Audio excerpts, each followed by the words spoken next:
তুমি কি কখনো খেয়াল করেছো যখন তুমি কথা বলা কমিয়ে দাও তখনই সবাই হঠাৎ তোমাকে বেশি গুরুত্ব দিতে শুরু করে? আসলে তুমি নীরব হওয়া মানে তুমি দুর্বল নও, তুমি কেবল আর কারো ব্যাখ্যা দিতে বাধ্য নও।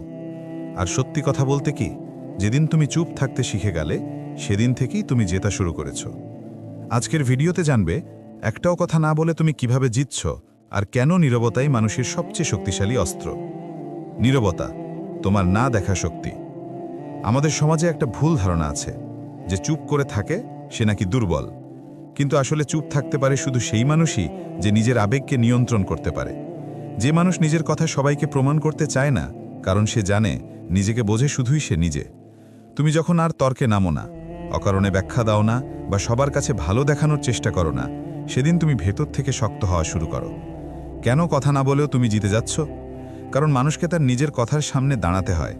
যখন তুমি উত্তর দাও না, তখন তারা নিজের বলা কথাই ফিরে শুনতে থাকে মনে। আর এখানেই তারা বোঝে তাদের কথা, তাদের আচরণটাই সমস্যা ছিল। কারণ তুমি রিয়্যাক্ট না করে রেসপন্ড শিখে ফেলেছ। অনেকে রাগ দেখায়, অহংকার দেখায়, কিন্তু তুমি চুপ থাকো। এই নীরবতাই দেখায় তুমি আবেগ দিয়ে নয়, বুদ্ধি দিয়ে চলো। কারণ তোমার চুপ থাকা মানুষকে অস্বস্তি করে। তুমি জবাব দিচ্ছ না, এটাই প্রমাণ করে তোমার আত্মবিশ্বাস তাদের চেয়ে বড়। মানুষ ভয় পায় সেই মানুষকে যাকে কেউ প্রভোগ করতে পারে না। যারা চুপ থেকে জিতেছে, অ্যালবার্ট আইনস্টাইন, তাকে অনেকেই স্লো, ফুলিশ বলে হাসত।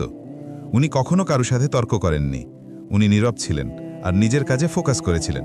ফল, বিশ্ব ইতিহাস বদলে দেওয়া এক বিজ্ঞানী। দ্য রক, অভিনয় জীবনের শুরুতে তাকে রিজেক্ট করা হতো বারবার। সে কাউকে কিছু বলেনি, শুধু নিজেকে প্রমাণ করতে ব্যস্ত ছিল। আজ লাখো মানুষ তার অনুপ্রেরণায় বেঁচে থাকে।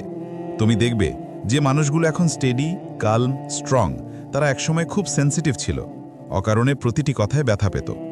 একসময় তারা শিখেছে সব কিছুর জবাব দেওয়ার দরকার হয় না। এভাবেই নীরবতা তাদের শক্তিতে পরিণত হয়েছে। নীরবতা কিভাবে তোমাকে ভেতর থেকে বদলে দেয়? তুমি নিজের এনার্জি বাঁচাও, অপ্রয়োজনীয় কথা ক্লান্ত করে।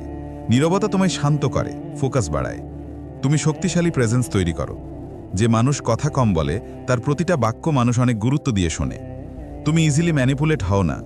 চুপ থাকা মানুষকে নিয়ন্ত্রণ করা খুব কঠিন, কারণ তারা আবেগ দেখায় না, তারা চিন্তা করে। তুমি আত্মসম্মান রক্ষা করো। যে মানুষ নিজের মূল্য জানে সে কম কথা বলে, বেশি কাজ করে। কখন কথা না বলেই জেতা? যখন তর্ক পয়েন্টলেস, যখন কেউ তোমাকে ভুল প্রমাণ করতে চায়, যখন মানুষ তোমার শান্তি নষ্ট করছে, যখন সামনে থাকা লোকটা তোমাকে বুঝতে চায় না, যখন তোমার কাজই আসল জবাব, যখন তুমি নিজের মানসিক শান্তিকে অগ্রাধিকার দাও, যখন রিলেশনশিপে ইগো ওয়ার শুরু হয়। তুমি চুপ থেকেও জিতছ, কারণ তুমি নিজের শান্তিকে হারাচ্ছ না। একটাও কথা না বলেও জেতার বাস্তব টেকনিক। পজ করে চিন্তা করো। কেউ যদি কিছু বলে সাথে সাথে রিয়্যাক্ট না করে মনে মনে 5 সেকেন্ড পজ দাও। দেখবে তোমার প্রতিক্রিয়া বদলে যায়। অবজার্ভ করো, মানুষের কথা নয়, তাদের আচরণ অবজার্ভ করো। ওখানেই আসল সত্য। নিজের কাজকে প্রায়োরিটি দাও, কথায় নয়, তোমার উন্নতি দিয়ে যেত। তোমার পরিবর্তনই তোমার সেরা প্রতিশোধ। Silence with confidence. চুপ থেকেও পশ্চার, চোখের ভঙ্গি, বডি ল্যাঙ্গুয়েজ দিয়ে দেখাও তুমি দুর্বল নও, তুমি নিয়ন্ত্রিত। শেষ পর্যন্ত একটা সত্যি জিনিস বুঝে রাখো, তুমি যত শান্ত হবে তত শক্তিশালী হবে। চুপ থাকা মানে পালানো নয়, এটা মানে তুমি বেছে নিয়েছো কোথায় তোমার শক্তি ব্যয় করা উচিত আর কোথায় নয়। একটাও কথা না বলেও তুমি জিতছ, কারণ তুমি আর প্রমাণ করতে ব্যস্ত না, তুমি উন্নতি করতে ব্যস্ত, তুমি বদলাতে ব্যস্ত, তুমি নিজের শান্তিকে রক্ষা করতে ব্যস্ত। এটাই তোমার নীরব জেতা। যদি তুমি নীরবতার শক্তিটা বুঝে থাকো, কমেন্টে লিখো আমি নীরব থেকে জিতছি। আর ভিডিওটা শেয়ার করো যদি মনে হয় কখনো কখনো চুপ থাকাই সবচেয়ে শক্তিশালী জবাব।